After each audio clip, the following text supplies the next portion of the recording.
doctor, es que venimos porque la niña quiere comprar un perro, la niña quiere comprar un gato. Y pues en general, uno pudiera ya a esa edad, ellos ya se han expuesto a perro, a gato, podemos hacer una prueba específica para perro y para gato y podemos ver si hay o no una reacción a ese alergeno. En general, si el paciente no tiene asma ni tiene una alergia muy severa, lo que uno ve clínicamente en esos pacientes es que al principio puede haber una reacción y después en general comienza a bajar la reacción y se van volviendo tolerantes a la presencia de la mascota. Entonces en general yo soy una persona que soy amigo de las mascotas, no tengo ninguna clase de problema. Los pacientes que vienen a buscar esa respuesta, yo siempre les mando el test específico, que es un test en sangre, y funciona generalmente muy bien. Y uno puede escoger, podemos hacer los dos test, tanto para perro como para gato, y ver si hay alguna reacción, y si hay alguna reacción en uno, pues de pronto preferimos el otro. Ok. ¿Tenemos preguntas? Hay varias. ¿Hay varias? Ya te digo. ¿Cómo cuál? Por ejemplo, yo voy preguntando acá. Bueno. Decía Paola Ciendúa, ¿a partir de qué edad aparece la rinitis? Ya el doctor nos explicó, en cualquier edad puede aparecer la rinitis. Yo puedo, por ejemplo, hoy decir, yo no tengo alergia. Y mañana. Y en una semana, no sé, me fui a un viaje, por ejemplo, a Egipto, ¿cierto? Y me monté en un camello y yo no sabía que era alérgico a los camellos y me fui y me vine feliz, me sensibilicé.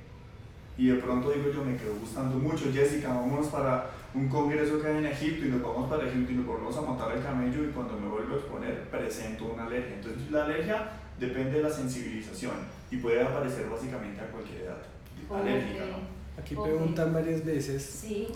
¿La rinitis alérgica es hereditaria? Sí, señor. Sí. Es una condición que uno hereda, es, digamos, como que si su padre o su madre sufre de alguna condición alérgica, rinitis alérgica, asma, dermatitis, la probabilidad de que los hijos tengan es altísima, es al menos el 50%. O sea, es bastante hereditaria. Entonces es muy común que uno vea que la mamá es rinítica, que los hijos tienden a tener esa, digamos, esa predisposición a tener esa rinitis. Es una cosa bastante frecuente familiar. Hay otra pregunta muy frecuente de las mamás, y es decir, y doctor, ¿por qué no me opera la rinitis? ¿La rinitis se cura o no se cura? ¿Algún día voy a dejar de usar medicamentos o siempre toda la vida los voy a usar? Entonces la rinitis tiene una serie como de etapas. Los niños pequeños tienen una, digamos, una condición un poco más crítica en términos de espacio, la nariz es más pequeña, se inflama bastante, son muy sintomáticos. Adicional a eso, el sistema inmunológico es inmaduro, entonces agrandan también una glándula que está en la parte de atrás de la nariz, que se llaman las adenoides, entonces viven congestionados, con mucho moco, son muy sintomáticos. Esos pacientes uno los logra controlar médicamente, y esos pacientes son los que le preguntan lo que tú acabas de decir, doctor, ¿y hasta cuándo le voy a poner yo esto? En general, los pacientes van creciendo y van controlándose mucho la alergia. Las alergias en general tienden a tener una disminución importante hacia la adolescencia, ¿ok? Y es muy raro el adulto que sigue siendo muy sintomático comparativamente cuando el niño era pequeño, que era muy sintomático. Entonces tiende como a decrecer con la edad. Sin embargo, no todo el mundo se comporta exactamente igual, pero eso es como la tendencia general. Ok.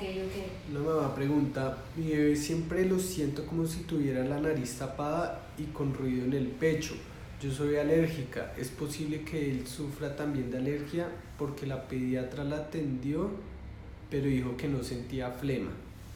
Sí, digamos como que en los niños hay una serie de condiciones diferentes. En los niños, sobre todo en los niños pequeños, uno tiene digamos como que el hábito de irlos acostumbrando a que se duerman con un tetero, de que se duerman comiendo algo, porque uno tiene el miedo, digamos entre comillas, infundado de que de pronto le vaya a pasar algo, o porque le queda más fácil dormirlo con un tetero. El problema de acostarlos con comida en el estómago es que hay una probabilidad alta de que eso se devuelva hasta la garganta o se devuelva hasta cualquier parte que pueda y cause reflujo. Y es muy común que esos niños que tienen síntomas en el pecho, que les suena como una flema, que las mamás le dicen, yo trato de sacarle esa flema, doctor, y no le sale, yo no le encuentro, generalmente es por inflamación, por reflujo, que cambia un poco la consistencia del moco y que va a generar una sensación como un sonido de flema, pero que efectivamente pecho nunca no le tiene. encuentran ni el pediatra cuando le oye el pecho, ni el otorrino cuando le encontramos, yo le digo, oye, yo no le encuentro nada, su nariz está perfectamente sana, está bien, Simplemente y uno eso. puede ser un proceso inflamatorio.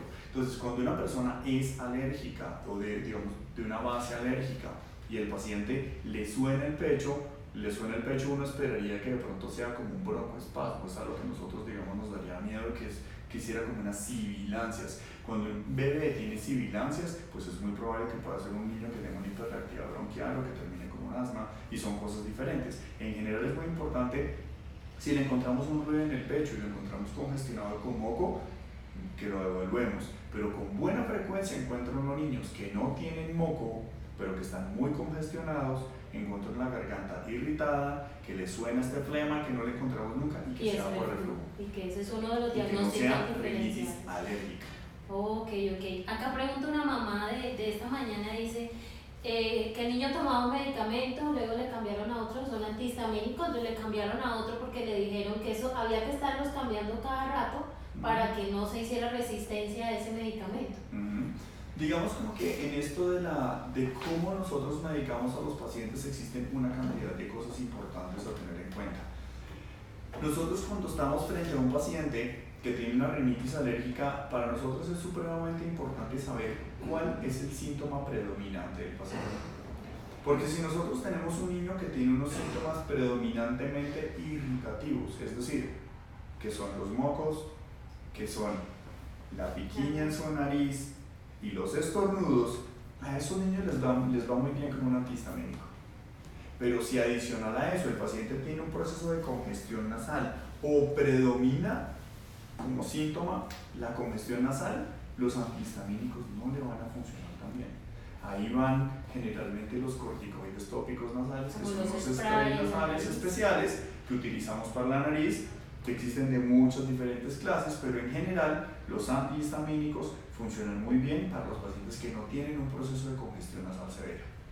En términos de la pregunta puntual que tú ahorita hacías de si sí vale la pena írselo rotando, la respuesta a eso es sí vale la pena, porque los pacientes va perdiendo como la efectividad del medicamento, pero uno tiene que mirar muy bien qué tanto se justifica mantener un paciente con un antihistamínico por mucho tiempo, teniendo en cuenta que los antihistamínicos pueden tener efectos secundarios, y para eso los corticoides tópicos tienen muchos menos efectos secundarios y son igualmente efectivos tanto para los síntomas de congestión como para los síntomas irritativos. Entonces por eso con mucha frecuencia ustedes van a encontrar que van al otorrino y el otorrino le dice no le demos más el antihistamínico, cambiémosle un spray nasal, que son mejores, y efectivamente el paciente mejora. Pero si yo tengo, por ejemplo, que no es mucho nuestro caso, pero si yo tengo una situación, por ejemplo, si yo viviera en Norteamérica o bien al sur donde hubiera estaciones, ahí es cuando funcionan muy bien esos antihistamínicos, porque tú los tomas para la época del polen o la tomas para la época de unas flores en particular y la tomas por pequeños periodos. Pero si tú vas a vivir aquí en el trópico, desafortunadamente aquí son los niños que se eternizan tomando antihistamínicos, entonces toman y toman y toman y toman y toman y toman, y mejor dicho eso hace parte de la canasta familiar, cosa que para mí pues no me parece. Que si el niño va a necesitar un medicamento de esos, yo probablemente puedo utilizar otro que sea más efectivo y que tenga menos problemas. Ok, y nos preguntaban varias cositas, yo creo que esos son los cornetes. Sí, aquí encontramos esto es lo que nosotros vemos adentro de la nariz. Adentro de la nariz esto es una fosa nasal derecha, ¿ok? Esto que vemos aquí en el centro, este es el tabique. El tabique la gente, ya ahorita les muestro, este es digamos una fosa nasal derecha. Si yo lo estoy examinando, esto es el cornete, ¿ok? Este es el cornete inferior, este que se ve aquí rosadito arriba es el cornete medio, y esto aquí es mi tabique o septum nasal, ¿ok? Este cornete inferior ahí está pequeño porque le aplicamos unos medicamentos para que se redujera de tamaño, pero a veces estas bolitas que son como los cornetes se pueden agrandar y me pueden ocupar el espacio y pueden llegar inclusive a tocarse aquí con el septum nasal, con el tabique, y llegar a tener una obstrucción completa del flujo de aire a través de la nariz. Entonces estos cornetes es importante tener en cuenta que son un tejido blando, pero que tienen un hueso en la parte como interna, ¿sí? Y ese tejido blando es un tejido muy vascularizado. Por eso es muy frecuente que cuando yo estoy de pie esté menos congestionado y apenas me acuesto y me congestiono más. Exactamente, entonces eso es muy frecuente. Encontrar ese tejido. Cuando yo me paro, la presión de nuestra sangre se dirige hacia los pies y los cornetes se disminuyen un poquito de tamaño, pero cuando yo me acuesto se redistribuye la presión y se agrandan los cornetes y a veces se acuestan, se tapan de ahora. Entonces eso es importante también de evaluar. Cuando uno evalúa a un paciente con rinitis alérgica, pues uno debe arrancar como de afuera hacia adentro. Entonces uno ve la piel, a veces la piel es un poquito de diferentes colores, pálidos, tienen aquí ojeritas, doble pliegue acá, algunos niños tienen una línea aquí transversa, la nariz de estarse haciendo así se les va creando una línea, y cuando tú vas a mirar la nariz por dentro se ve muy pálida, los cornetes muy grandes, a veces encuentran la lengua como con un mapita que se llama lengua geográfica, y eso, todo eso son estigmas de alergia, y eso es lo que uno en general trata de buscar en el examen clínico.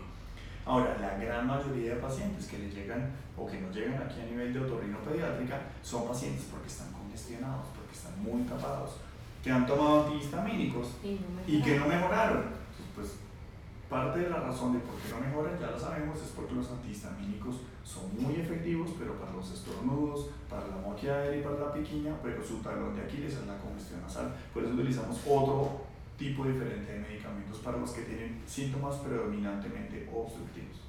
Ok. ¿Qué más preguntas tenemos acá?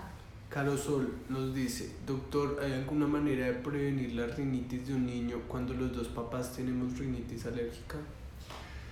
Es muy difícil poderla prevenir porque, como lo dijimos ahorita, es como una información genética. Es como decir, te voy a poner un ejemplo, yo soy moreno y mi esposa es morena y yo quiero que mi hijo sea blanco o azul.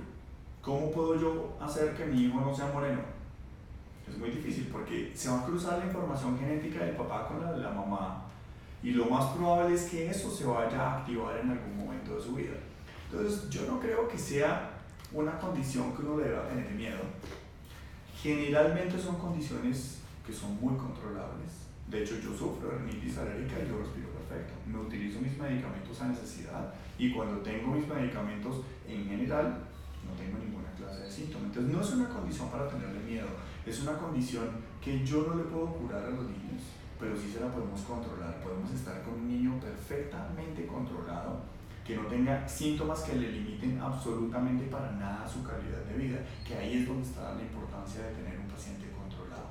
Pero digamos como que si este paciente, digámoslo, miramos el otro espectro que de pronto para allá es que va la pregunta, es muy sintomático, el paciente como el papá y la mamá son riníticos, uno esperaría que fuera terriblemente rinítico, hay veces no. Cada paciente se comporta diferente. Yo puedo tener niños gemelos, uno siendo muy alérgico y otro no siendo tan alérgico. Entonces uno no puede necesariamente juzgarlo porque el papá y la mamá son alérgicas, saber exactamente qué grado de alergia va a tener el niño. Y si nosotros vemos que es un niño que efectivamente es muy alérgico, podemos arrancar la inmunomodulación con inmunoterapia, que son unas vacunas especiales para bajar la sensibilidad y tienen unos muy buenos resultados a largo plazo. Bueno, aquí había una pregunta de un niño más grande que ya le estaban poniendo vacunas para ese tema. Esto lo usamos en determinadas edades, ¿no? Y con determinados pacientes también.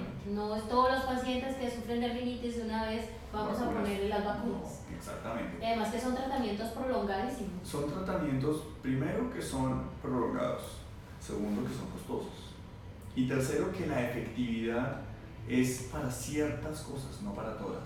Es decir, no para todo lo que yo puedo reaccionar existe una vacuna. ¿Ok?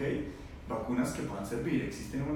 Yo puedo intentar hacer lo que se llama una desensibilización, que eso no lo hacemos nosotros, lo hacemos alergólogos y funciona muy bien, pero hay una cantidad de vacunas ya específicamente hechas, pero que en este momento hay vacunas que funcionan un poco contra los ácaros, contra algunos pólenes, contra algunos pastos, es lo que va ahí como estandarizado. De resto son un poquito como no estandarizadas, entonces por eso la respuesta puede ser diferente en unos pacientes que en otros, por un lado, y por otro lado son tratamientos que son bastante prolongados. Entonces yo a quién le propongo que hagamos vacunas, a un paciente que yo lo he diagnosticado como un proceso alérgico, que le he iniciado un tratamiento y que yo veo que el tratamiento no mejora, que le hago unas pruebas de alergia, que sale sensible a algo que está demostrado que funciona desensibilizarlo, ahí ese paciente es el que es son, digamos, una porción muy